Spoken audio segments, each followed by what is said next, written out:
I can say like when I'm so as a person, as a young man who actually started having sex young, you know, and went through those feelings with a woman who you think you're in love or whatnot, and when that relationship breaks off for whatever reason, I'm like as a man I'm saying like it didn't like sex didn't just mean I think like getting off or whatever, and like when that relationship broke, that's where I took my vow of celibacy, you can say, and like with dating, like now I'm engaged, and the reason being is that I never dated like for I don't know like for years pretty much, like almost I'd say like 6 years almost, because I knew that those feelings come up, and it's just natural. Like as a man, you're saying it's like yo, I want to have sex, so it doesn't mean you're not attracted to women, but you're saying like now.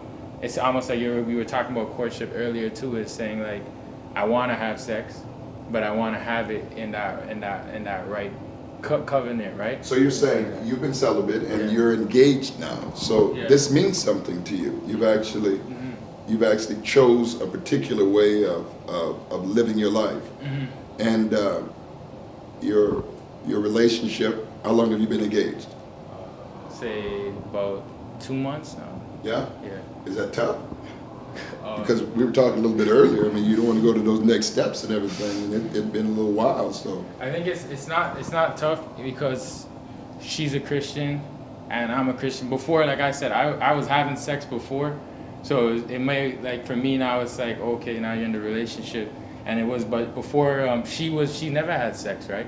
But anyway, so for her, it's just her thing where she's saying I'm never gonna do it, and like I won't put you in a position where you would be compromised or whatever. And for me also, I have like my boundaries saying that I'm not gonna, and with the help of others. So it's the unequally yoked thing that we were talking about before. Now let me ask you a question, Mo.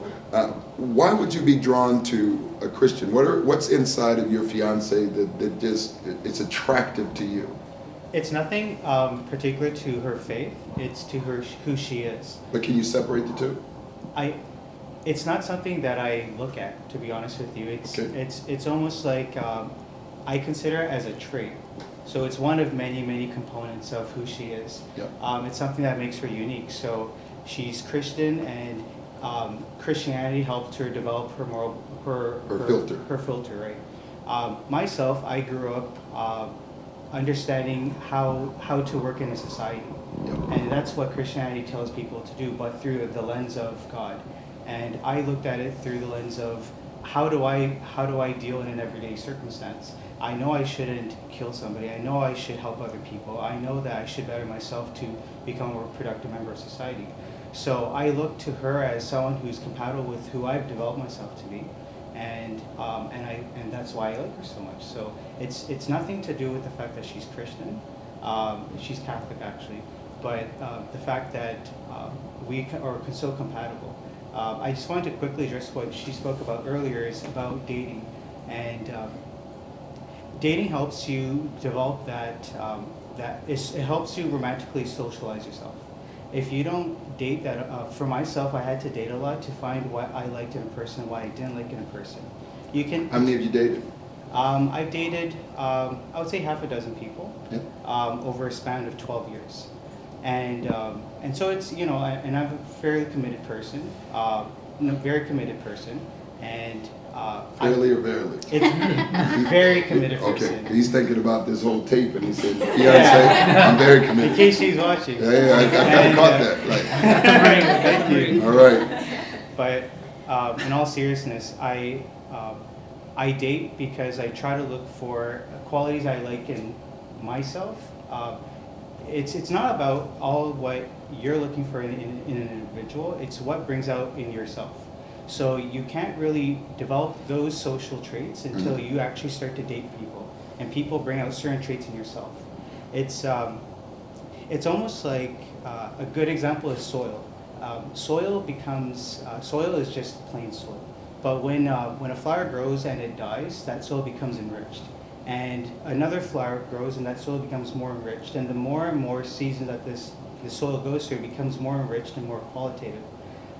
And sort of, I see dating the same ways. The more and more you date, the more you become enriched, and you become more socialized. So I felt like David Suzuki just came through the room. That was good. You know what? actually, we've touched on that earlier, right? And what you were saying, like, it comes back to the whole what can I get, right? So you're dating from new people, every people to get something for yourself, right? But I said earlier that you can learn about yourself through relationships with coworkers, with friends, with trials and tribulations. Maybe you lost a loved one. You learn about yourself through these things. You don't necessarily have to date more people. Like, quantity is not quality. So to learn about yourself through experience, people have mentioned that experience is like a harsh teacher. Yeah. Sometimes you don't want to go through some of those experiences. So how can we, as human beings, learn about ourselves without having to necessarily go through all those heartbreaks and also break other people's hearts? Like, I think that we need to really look at, like, what I was saying before, like spending time alone by yourself, doing the things that you love to do in order to gain those experiences and to grow as a person, because whether you date or not, you're gonna grow and evolve. I'd like to throw something out to you, because I like where you're going on this, but I want to find out maybe just a little bit more as we poll the room. Courters, daters. Courters, identify yourself. You believe in courting. Courtship is the direction that I'm going. All right. I have to say though, like it. Okay, but That's very dependent on what stage you're at in your life.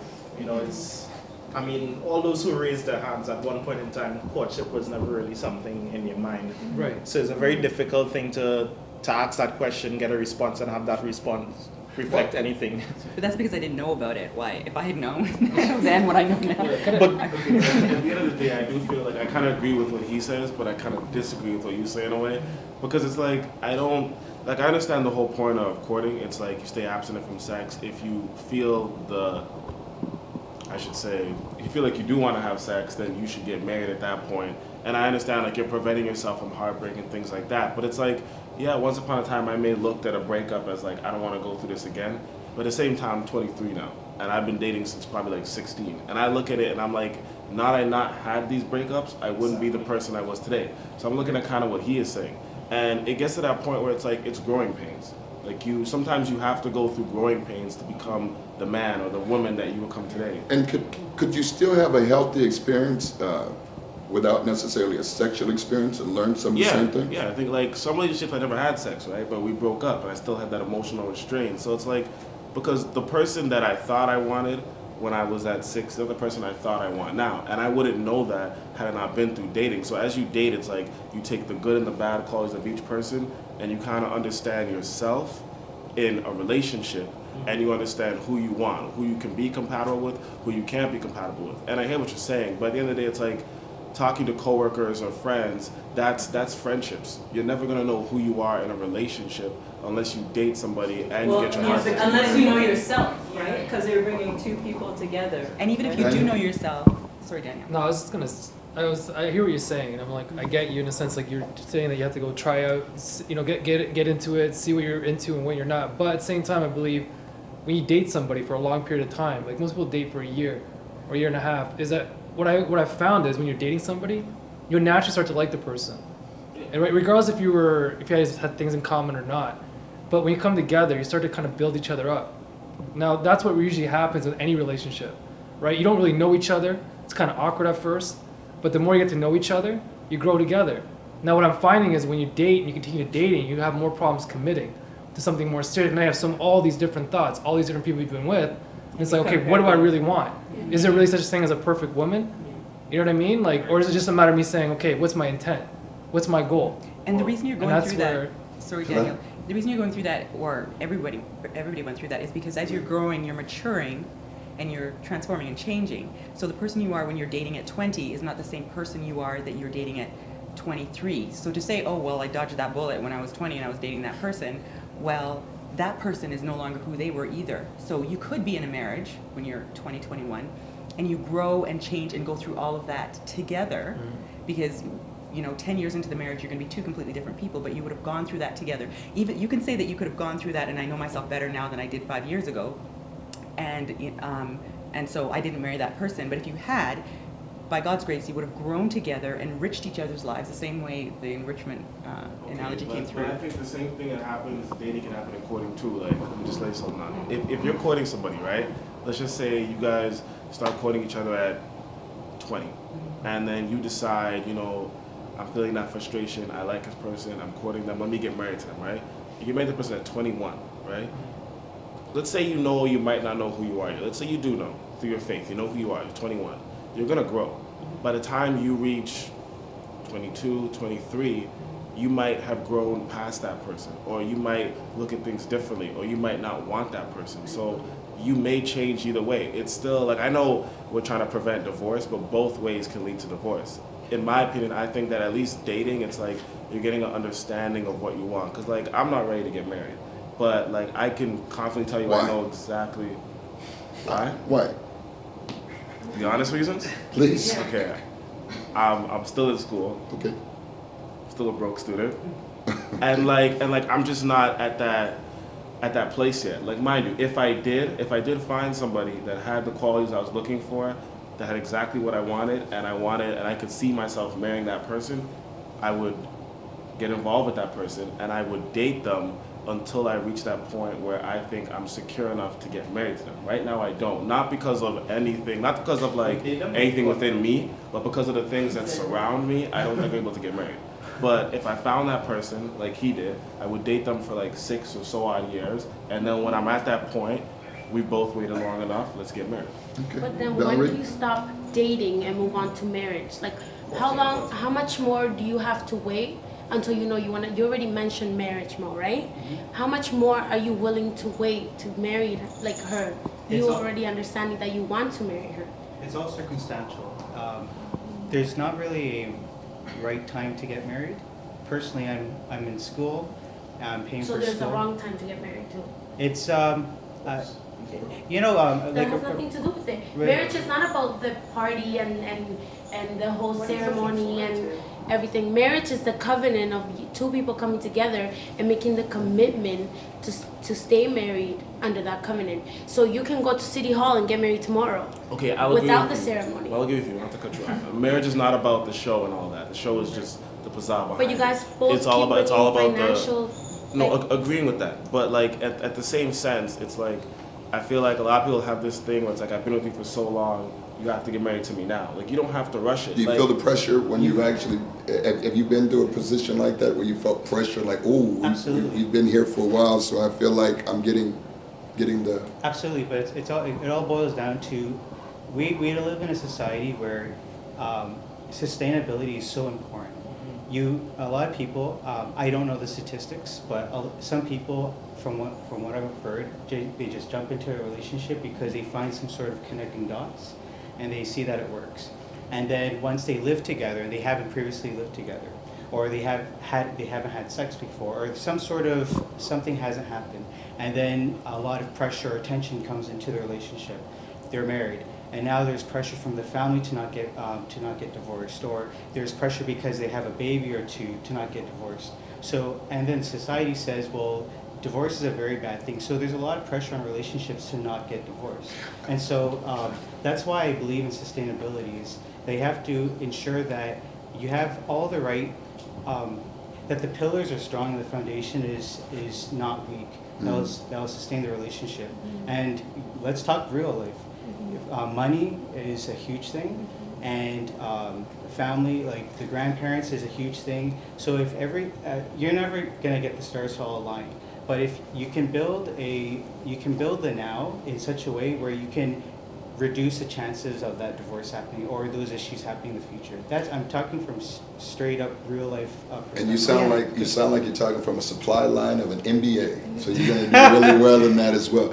I like what you're saying, but I want to just jump in one thing as well. Cross-cultural. We've been talking about from the standpoint of having those that are Christian, non-Christian, and I want to go on record first of all saying that I've been married for 25 years. And nobody has it right when they first start. And there's no such thing as a perfect relationship, but a relationship that's in perfect process. So I applaud you where you are right now, and I do know that you can live within a secure relationship. It does work. and I'm still in love. So now I just want to pivot out of this. Cross-cultural, different ethnicities. Is that a big issue? We live in Toronto. This is Canada. I mean, we can actually have the rainbow flavor. No, I don't think that's a big issue. I think like over time, society has become more tolerant of it, and I think like it's become taboo. So it's not a big, from what I've seen, it's not a big thing to like cross cultures. I think crossing religions is more of a big thing. It's more difficult. Because in crossing religions, it's more about how will the child be raised? It's different. Crossing cultures, it's kind of exciting. It's like you're just mixing the fruits together, right? It's not really a big thing. It's more crossing religions that's worse. Okay. Ms. Priscilla? I think crossing cultures is a big thing. I think that when you look at certain populations just marry within their own culture. And I'm going to use very broad generalizations, but homogeneous cultures. So sometimes you have Asians, they tend to marry, and this is just a broad generalization, I know, but certain cultures do. You have other cultures that tend not to. So you have I think there are certain people that tend not to as much. So I think and not everyone is necessarily always in agreement of that. So I know there's no biblical verse or no Bible verse that says that it's wrong. But I think we have to look at the impact of cross-cultural dating on certain populations and certain cultures. Because I think sometimes you see certain men from different cultures moving out of their own cultures and dating outside of their cultures as a trend. And it leaves, I guess there's a gap, it leaves a void, a vacuum. So you see certain individuals, certain females being left out, I think. And I think our media and our what we see images is kind of perpetuating and I think it is a huge issue. Can I jump on just for a second? He had mentioned about how CrossFaith is more difficult than cross-cultural. I have actually dated outside of my race a few times, and one of the biggest things I think is, can I have kids with this person? And I felt like in one or two of the relationships that I was in, that was a big deal, because you have the grandparents, as you're saying. Not everyone's family is as accepting of other cultures, and even things that go into, like, let's just say, you're African, which I am. You might have cultural things that you do, cultural ceremonies, things like weddings, whatever, that may be important, that someone from another background or culture, they might have a different way of doing those things. So I think those things also come into play. They come into play. Yes, Dan? I was just going to say, I think it really depends on the families. And when it comes to culture, I think if your family's serious about you dating somebody within the culture, then it's an issue. If they're not, if both families are open-minded to it, then there's no issue. So it really comes back to the families, I think. They're the ones that dictate more or less how serious it is, right? And I really personal choice as well, right? Like, do you see yourself dating outside of your culture? Yeah, definitely. But even though it falls back on family as well, because you need your family support to make such decision, it also falls back on am I willing to give up part of my culture and my children, right? Will my children speak the same language as I speak? Will they have the same values? Will they follow the same traditions that I did, or will they follow their dads if I was with somebody else outside of my culture? Well, yeah, being engaged to an English Canadian woman, I guess. At first, before I was nah, I'm not feeling it. I was like, Black Power, you know what I'm saying? for myself. And then after being with, but then you meet a person, and it's kind of like, so me, I'm like, when a man finds a wife, he finds a good thing. So I was like, my God, she's cool, right? And so we're vibing in those ways. We're getting along, and that it changed my perspective. I know, and with family, meeting her family, I'm like, okay, what's up with this? How's this gonna work out? But then they were cool with it, and my family was cool with it. And I think a lot of people have a issue with it, is because, especially in Canada, it's like most people are coming from overseas, and it's like, we want to maintain our culture, and obviously what weakens something more than mixing something, right? It's like, you mix your coffee with milk, it's weak, right? I want to play word association with you. We've just got in our closing moments right now. When you look at marriage, and I want to go around quickly, on a scale of 1 to 10, is it dead or is it still alive? And I'm talking about from the standpoint of traditional marriage.